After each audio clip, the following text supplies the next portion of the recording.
Gracious and loving Creator, we thank you for allowing us to be together in this space. We ask, God, that as we come together one more time to worship and to praise you, that you allow us to receive all that you have, allow us to open ourselves up, to take that step of faith, to open ourselves to all that you have for us in this hour.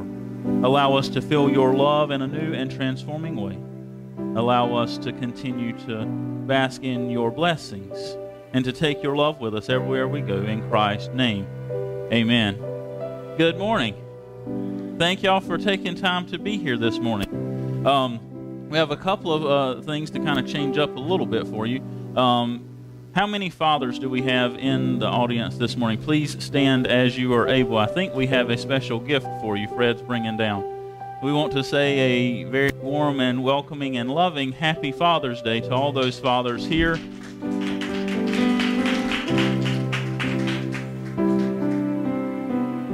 And to all of our fathers who are either not here with us in this space today or that have gone on before us. We want to say Happy Father's Day and remember them, remember the love and the gifts that they have given us. So Happy Father's Day. This weekend, and as you can tell, we are slightly lower in number this week or this morning, but we have had a weekend slam full of events that have gone on and a lot of things that have happened here in this community of faith. And we started out on Friday evening with a gospel drag show. And as I have, yes. As I've told folks today and then through the weekend after that show, that we call it a gospel drag show, but it was not a show at all. There was nothing showy about it. It was church.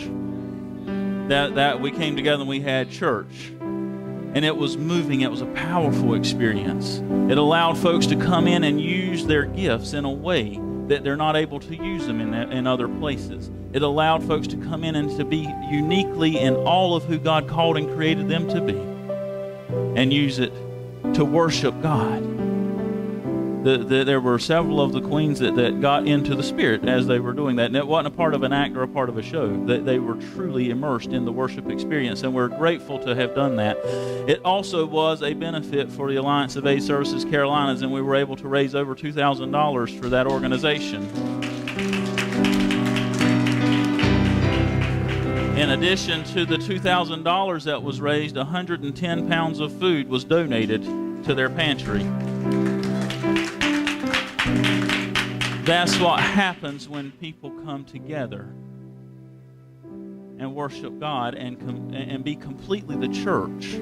We come together and worship here on Sunday mornings. That's just a small fraction of what church is. Church is what we did when we went down to out Raleigh. Church is what we did on Friday night when we get together in community with one another and we encourage each other to be all of who God called and created each one of us to be, not holding any part of ourselves back. You guys, each one of you, allowed that to be made possible and continue to allow that to be made possible in this space. So thank you for everyone who came together to make the drag show possible on Friday night. And then for all of those of you who were able to come together and help us put together the funeral services for Amin yesterday. And for those of you who came to celebrate and to honor his life and his legacy and all that he was for us here in this church, and to his family who were here from various locations, mostly of Virginia. So thank you to everyone who came out. Thank you to everyone who has been a trooper and has come through this past week with me and the rest of the church. You got some troopers in your midst. John Dambold, Jim Manchester, and Jim Kincaid are ones that I can tell you are truly here for the long haul, because if they didn't leave this week, they ain't leaving. And wherever Jim Kincaid is, I want to pick on him. That man, I believe he's 75, right? I'm telling on him. If he ain't 75, he's somewhere close to it. He's here. A few weeks ago when we did the reorganization of the church space, he was here before I got here that day, and he stayed until I left. A long day. He's here multiple days throughout the week. 75 years old and still pushing strong. And he dared to tell somebody yesterday, I needed to take a day off and have a bit of rest. As long as you still going, I'm going to still go. As long as you're still going and you're still staying faithful, I'm going to continue doing what it is God called me to do. I don't have time to stop and to sit back and sit on our blessed assurances, as we like to say. So thank you all for coming out. Thank you for being a part of this weekend and all of the joy and all of the grief and the sorrow. We loved each other right through all of it. So thank you for being here. Thank you for taking time to be a part of this community that truly brings people together and shows folks what love really is. You guys? What we're doing with our dance companies is unique. We're not just training our dancers to be performers, we're also teaching them so many skills they can use no matter what they choose to do with their lives. Our dancers help behind the scenes. Today's performance is a perfect example of that.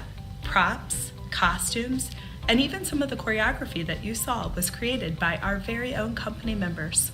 Most importantly, we're empowering these young dancers with the idea that they can cast a big vision and they can see it come true, that they can make a real difference in their community. We do this through things like our special needs daddy-daughter dance that the dancers plan, that they help run, that they really are the heartbeat of. We do this through our partnership with the Caring Place and the classes we run there, but we also do this through our benefit performance.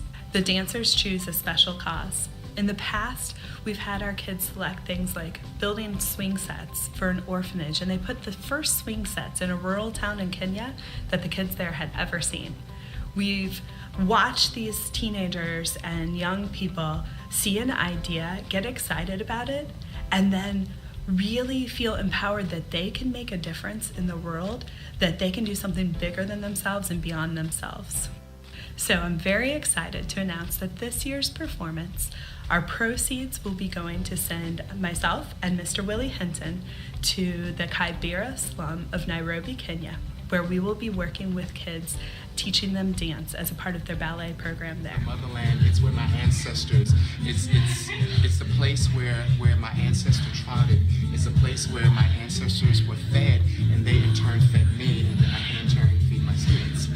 Teaching gives me the opportunity to plant seeds. It gives me the opportunity to water. It gives me the opportunity to see my students grow and to mature into beautiful artists. I've done a lot of what I call, community outreach. I feel like that's the best name to describe it, because I get a chance to go in to places where kids have not even had the opportunity to be introduced to dance, and I get a chance to introduce this amazing art form to these young people that are hungry, and so I get to feed them. We know what dance does for kids. We watch them grow their confidence. We watch their creativity develop. We watch them learn to persevere. We watch them develop discipline. And we know how much it empowers kids to become better versions of themselves. And so when we think of bringing it to kids who have so little compared to our kids, we know the hope that that's going to give them, the opportunities and the doors that it can open for them. And we are just beyond thrilled to be a part. Hello, everyone. Thank you for welcoming me here. I'm April Schweitzer, friend of Willie's. That was me in the movie. So I just, I got a little choked up that first video. Baba Yetu, our Father, how great is He? How great is He that He could give us this experience, this opportunity, that we can serve Him with whatever our gifts are, that we can take whatever we're good at and we can find a way to turn that into channeling love and hope and light into other people's lives. And so, I'm watching those kids in that video, and it's tough on me. My own son came from an orphanage in Uganda, and I see them, and I see how little they have, but you see the light, the hope, the joy that it oftentimes is even greater than we have, because it is stifled out of us because of how much we have. We are surrounded by so much, and it gets in our way. We have so many distractions. We have so many things. And I think of about 8 years ago was my first time I went to Kenya, and I met this little girl, Binta. And I had brought over a tub of things to gift, and this little girl and I just clicked, immediately. We just ran around holding hands all the time, and I was reading her stories, and And I had some shoes that had been my daughter's favorite shoes, and because they were the same age. And so I gave her the shoes, and she was so excited to have shoes that had sparkles and flowers on them. Put them on her feet, and then I left the orphanage to go back to where we were having our meal, and the director of the program said, "Oh, I see some of you guys just came back from the orphanage. I just wanted to share with you. We have a few kids who just came to us a couple weeks ago. They were rescued out of trafficking, and Binta at age 3 had been rescued. She was being trafficked, and I just thought, how." She was wearing my daughter's shoes, and I had put them on her feet. And I loved this little girl, and how much she had seen in her 3 years of life compared to what I had lived as an adult. And every time I think of that, and I see those kids, and I think the only thing that is different between me and them is the privileges that I was granted. That is the only thing. In God's eyes, they are so great. And they need to be served, and they need to be loved, and they need to know how great they are in God's eyes. They need someone who they see as fancy and famous because they come from America, going and saying, "No, you are the great one. You are amazing, and you are going to do great things." And so I can't believe that I get this opportunity. I'm just so grateful. And so Willie, I see him come into my studio, and I see him tell these dancers that they're beautiful, and I see them break down in tears because he believes in them. And I see them just filled up with life and light because of what he does, because God has gifted him so powerfully to speak encouragement and truth into people's lives. And so I say to my husband, we need to send Willie to work with these kids. And my husband, who's the practical one in the family, I expect him to say, "Oh, that sounds expensive or complicated." He's like, "Yes, you do." So I'm like, okay, how are we going to make this happen? So that's when the idea came, and I know it came from God because he's the gifter of all good things, right? So I have a verse, and it's just exactly what we're doing. It says, "Everyone who calls on the name of the Lord will be saved, but how can they call on him to save them unless they believe in him? And how can they believe in him if they have not heard about him? And how can they hear about him unless someone tells them? And how will anyone go and tell them without being sent? And that is why the scriptures say, how beautiful are the feet of the messengers who bring good news." And so we're going to bring it through our feet. We're going to take the universal language of dance, because these kids, a lot of them will speak English, but not everyone. So we're going to show them. We're not going to be able to tell them with our words. We are going to show them through our grace and our love how important, how special they are, how they are uniquely gifted by God, how God made each of them beautiful and perfect in his eyes, and how they are going to give glory back to him through expressing their joy through dance. And so that's what we're going to do. We're just going to go and try and love these kids and bring that language that crosses all the barriers of culture, of race, of language, any differences in what we have and what they don't. Like I said, that's all just garbage. It's in the way. It's just our privilege that we just put aside for their sake, that they would be raised up, that they would see that they are great in the kingdom of God. Jesus says, if you do to the least of these, you do unto me. The only way that these kids are the least is by what they have. They may have the least, but in his eyes, they are the most. And we want them to know that. We want them to feel that gift. And so it is just our great joy that we get this opportunity. So in a week and a half, we go to gift them. And so we ask your prayers that we would be great servants, that we would be healthy and safe. We're going to be dancing a long time. 8-hour days. I'm like, woo. So that we would be healthy and safe and have the energy, that we would put ourselves completely aside, that it would just be all about serving them, and that God would use our pouring out of ourselves to fill us back up so that we would have more to give and more to give, and that we would be refreshed from the giving, that we would come back to our lives here and see him more clearly, that we may bless the people around us because we have a clearer vision of him, because we see how he's at work. because he is the God of all of us. He is not the God of America. He is the God of this whole great world. And he loves us all with his great and powerful love. And we just want to cut through all of the junk of our lives and see that clearly in our service there. And that we would be clear voices, that anything that's different culturally, that anything that's different, that any maybe misconceptions they have, with us coming in and being like, oh, here comes the fancy Americans, that those would not be barriers, and that we wouldn't mess things up, that we would just come in with the utmost respect and an attitude of humility and learning servants, that we would come in with great respect for the way that they do things, and that we wouldn't overstep or misstep or misunderstand, but that our message and our love would be so clear for them. So those are my requests for prayers, and thank you so much. Thank you for I know you must bless Willie greatly, because I see the way it pours out to everyone around him. I don't think there's a person who knows him who doesn't leave a conversation with him feeling more empowered, more challenged to be the best they can be, just more in touch with God. I don't think it's possible. So I know you must pour greatly into his life. So thank you for that.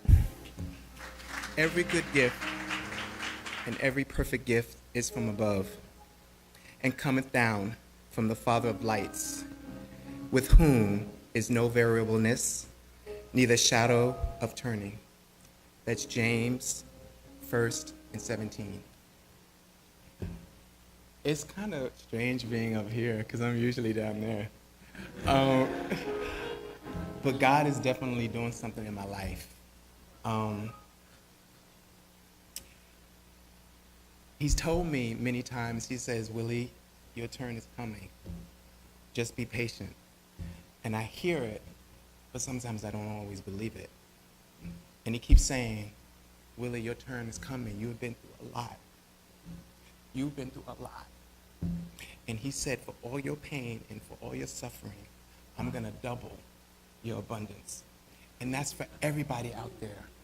That is for everybody out there. For every tear that you cried at night, God said, I'm going to bless you 3, 4, 5, 6, 7, 8, 9, 10 times over. And so with all the tears I cried, I'm going to be being blessed in this, and then in the next life, and then the next life.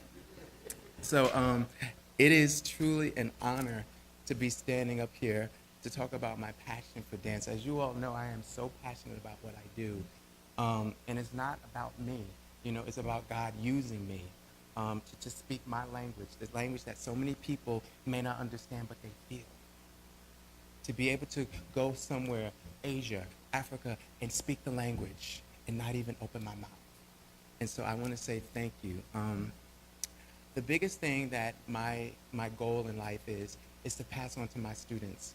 Whether it's, they're dancing for recreational purposes or they want to become professional dancers, my objective is to speak life into them.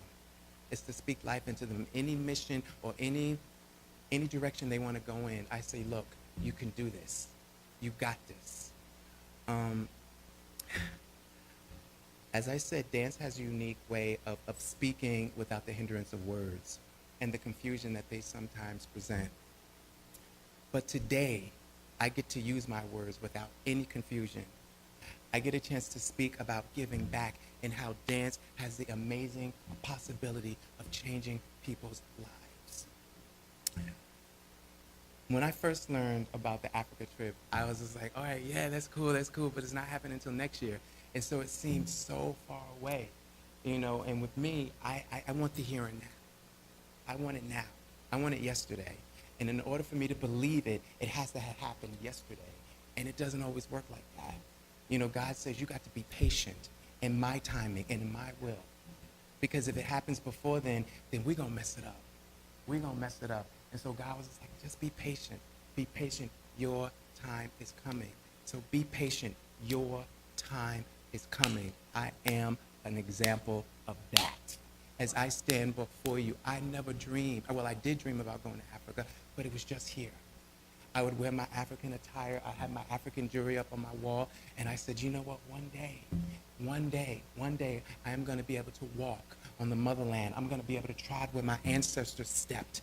I'm going to be able to just kind of speak to my ancestors. And lo and behold, it is happening. So if it can happen for me, it can happen for each and every one of you.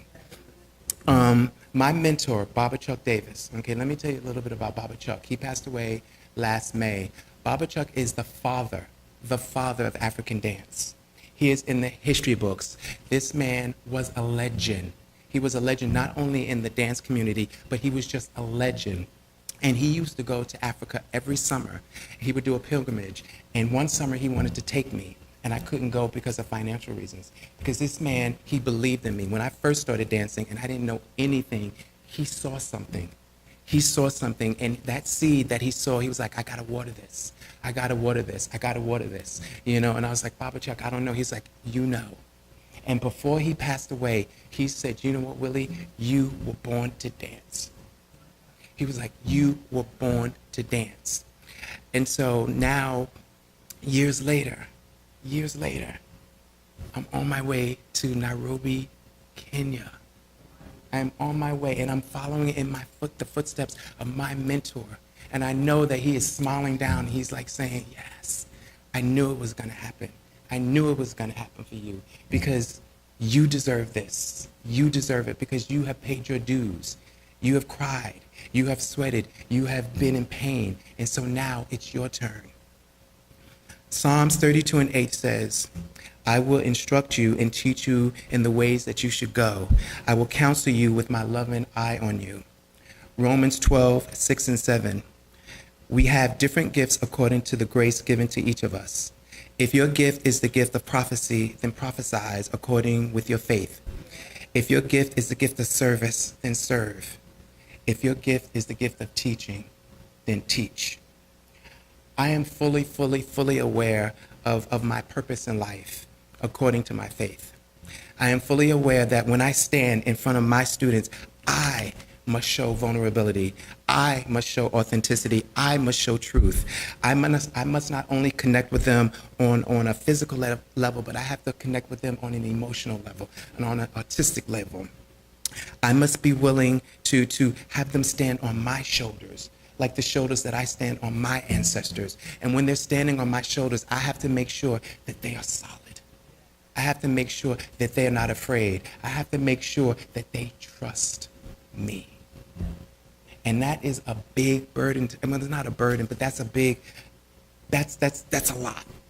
It's a lot. But you know what? I'm ready for the challenge. Because God said, if it wasn't, I gave you that gift. I gave you that gift. And so whatever I give you, I'm going to give you the tools necessary to walk in that gift. Where we're going in Kibera is a division of Nairobi, Kenya, and it's the largest slum in Nairobi and the largest urban slum in Africa. There are approximately 2.5 million slum dwellers and about 200 settlements in Nairobi, representing 60% of Nairobi's population. And like Ms. Schweitzer was saying, a lot of those children will be instructing. They have dreams of becoming professional dancers, and they're not allowing their circumstances or living conditions to deter or alter their dreams in any way. And again, as an instructor, it is my responsibility to feed, to fuel, to water their dreams with encouragement and affirmation, and again, giving them hope, giving them my shoulders to stand on, making sure that when they're standing, they are solid. They are solid, making sure that they are supported. I wrote this poem a long time ago that kind of sums up what dance means to me. Dance is the very essence of life. You feel dance, you see dance, you experience dance. Bold colors of movement, blues, reds, greens, oranges, and blacks. Moving sculptures, whirling, twirling up and down, side to side. Passion pulsating through your veins like our life source. Every second, every minute, every hour, every day. Feel the movement like waves rushing towards the shore. And on its return back to the sea, it leaves remnants of destiny, emotion, joy, truth, hope, thoughts, dreams, and life. Everybody in here is a dancer. You may not be formally trained, but you have life teeming through your veins. You have movement. You have movement, up and down, side to side. When you take a deep breath in, you're moving. When you reach your hand out to shake somebody else's hand, you're moving. When you stand up, you're moving. When you're sitting, you're moving. And so we are all impacted by this thing called dance. Dance is the very essence of life. Thank you.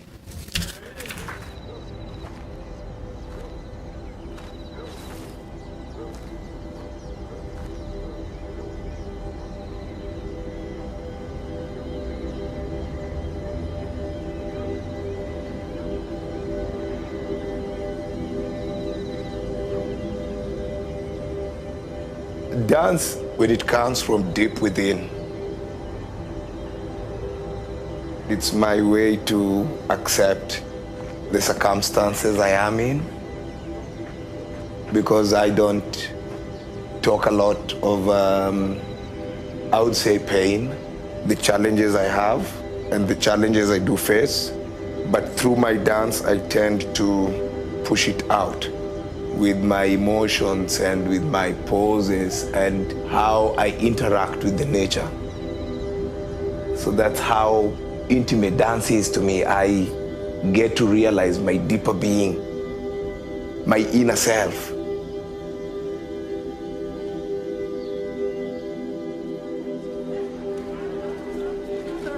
I grew up in the slums. I grew up with nothing. When I was 12 years old, my friends were shot. Friends that I used to hang out with. And we as a country, we're still struggling so much in terms of violences that is still traumatizing a lot of children. As a country, we have 42 tribes. One thing that we have in common in all those tribes, despite the languages we speak, is dance.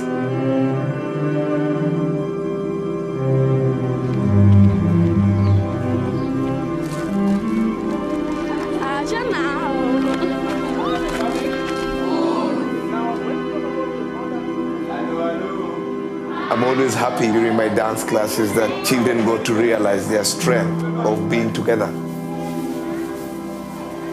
This is one place where they come in because their heart is at ease. The children are happy here. The school was threatened with demolition. What they're not putting into consideration is a school is not just a building. A school is children.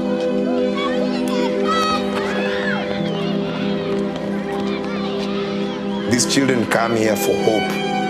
And so when you bring this down, you're killing dreams of so many kids, and you're also destroying the future of Kibera, you know? And that's for sure, you know? Yeah. So when they opened the gate, they were so shocked, because I remember they came in with force, like, push these children out, like, we want them out because we have work to be done here. Oh, and that didn't go lightly with the kids. We were like, we can never have a confrontation, but what we can do is dance. So we danced, and then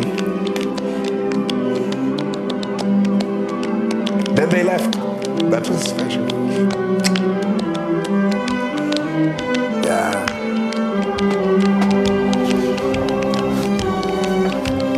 So we hope they won't be able to come back. People look at it like, how do you get to become a ballet dancer when you are living in Kibera where there's nothing? But if you have a dream, you work on it, and you become whatever you want to be. We just don't teach them to dance. We teach them to strengthen their dreams, you know? These are the kids who are going to make a huge difference in their society. And that's for sure, you know? Yeah. and go and run slowly. 2, 3, 4, and now.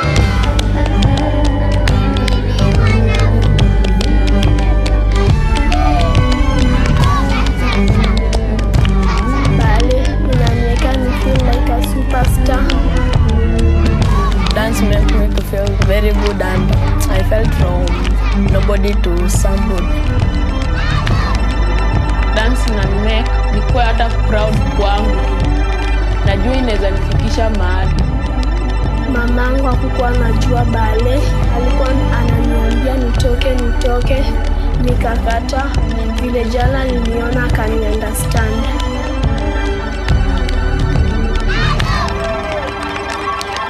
That is the pride I have, that these children can get to realize the challenges they are facing and find a solution.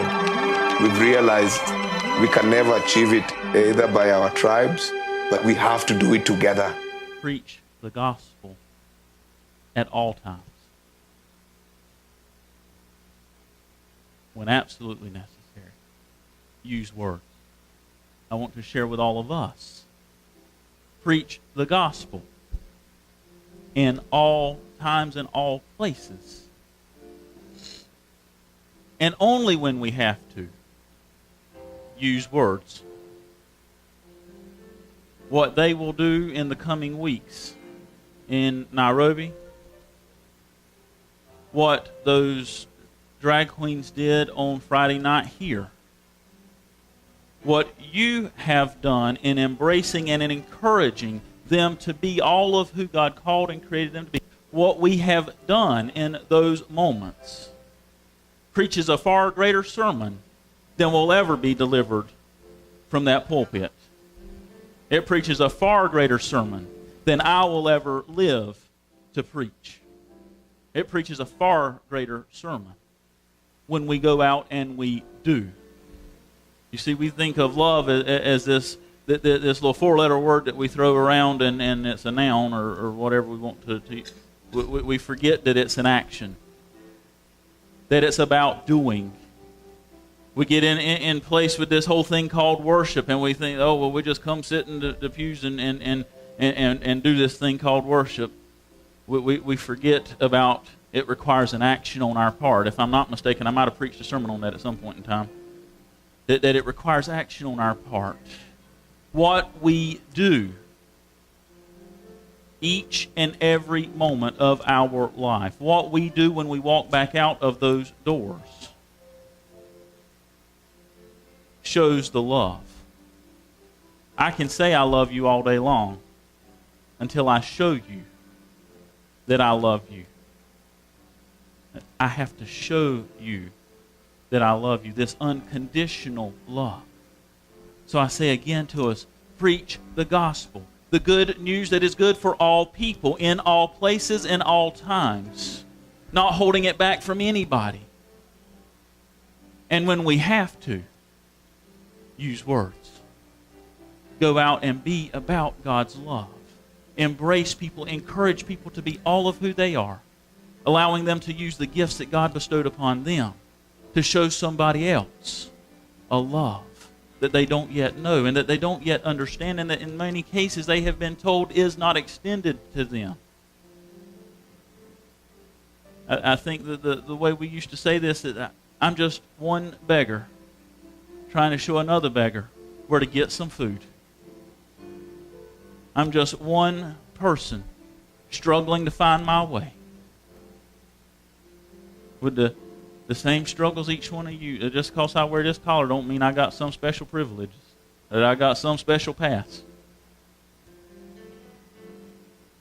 I'm just one beggar trying to show another beggar where to get some food, where to show someone that there is love, and to show them a God that loves them unconditionally, to show them a people that love them unconditionally. That is what we're called to do. That is what they have demonstrated for us here this morning. That's what they're going to demonstrate in a couple of weeks or a week and a half.